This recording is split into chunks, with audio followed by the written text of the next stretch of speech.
Good morning বন্ধুরা, তোমরা সবাই কেমন আছো? আশা করি সবাই ভালো আছো। তো বন্ধুরা, আজকে নতুন একটা রেসিপি নিয়ে তোমাদের সামনে চলে এসেছি।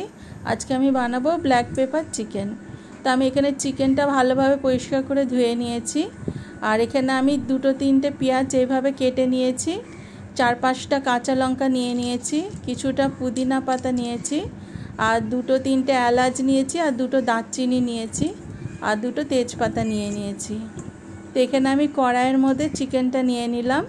তোর মধ্যে আমি পেঁয়াজগুলো দিয়ে দিলাম, 3-4টে কাঁচা লঙ্কা দিয়ে দিয়েছি, কিছুটা কাঁচা লঙ্কা আমি আবার পরে দেব। আর এখানে আমি কিছুটা পুদিনা পাতা দিয়ে দিলাম, আর তেজপাতা, আর 3টে এলাচ, আর 2টো দারচিনি দিয়ে দিলাম। এবার আমি স্বাদ মতন লবণ দিয়ে দেব, আর 1 চামচ আদা রসুন বাটা দিয়ে দিলাম। আর এখানে গোলমরিচের গুঁড়ো দিয়ে দেব বেশি করে। এখানে ব্ল্যাক পেপার বেশি লাগবে, কারণ এটা ব্ল্যাক পেপার চিকেন, তাই ব্ল্যাক পেপারটা বেশি লাগবে। আর সাদা তেল দিয়ে দিলাম, এর মধ্যে তেলটাও একটু বেশি লাগবে। তো আমি এবার এটাকে ভালোভাবে মাখিয়ে নেব, হাত দিয়ে এইভাবে মাখিয়ে নিতে হবে ভালোভাবে।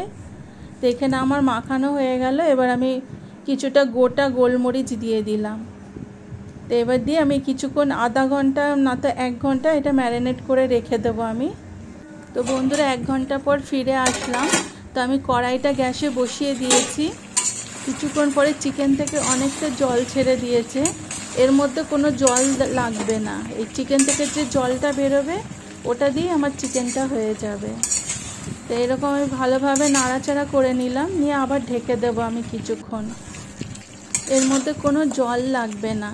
এবার গ্যাসটাকে একটু আস্তে করে দেব, আস্তে করে দিয়ে আমি ঢেকে দেবো চিকেনটাকে। তো চিকেন থেকে যে জলটা বেরোবে ওটা থেকেই আমার চিকেনটা সেদ্ধ হয়ে যাবে। তারপরে আবার কিছুক্ষণ পরে আমি আরও যে কটা কাঁচা লঙ্কা চিড়ে রেখেছিলাম সেটা দিয়ে দেব। বন্ধুরা, যে যেমনি ঝাল খেতে চাও সেইভাবে ঝালটা দেবে, কারণ এর মধ্যে ব্ল্যাক পেপারটাও আছে অনেকটা, কারণ ব্ল্যাক পেপারেরও ঝাল আছে। সেই হিসাবে যে যেমনি ঝাল খাবে সেই হিসাবে ঝাল দেবে।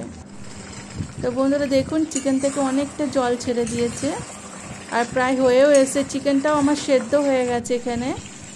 তো বন্ধুরা, এখানে দেখুন চিকেনটা তেলের ওপরে চলে এসছে। তো এখানে আমার প্রায় হয়ে এসছে ব্ল্যাক পেপার চিকেন। এবার আমি নামিয়ে নেব। চিকেনটা পুরো তেলের ওপরে চলে এসছে।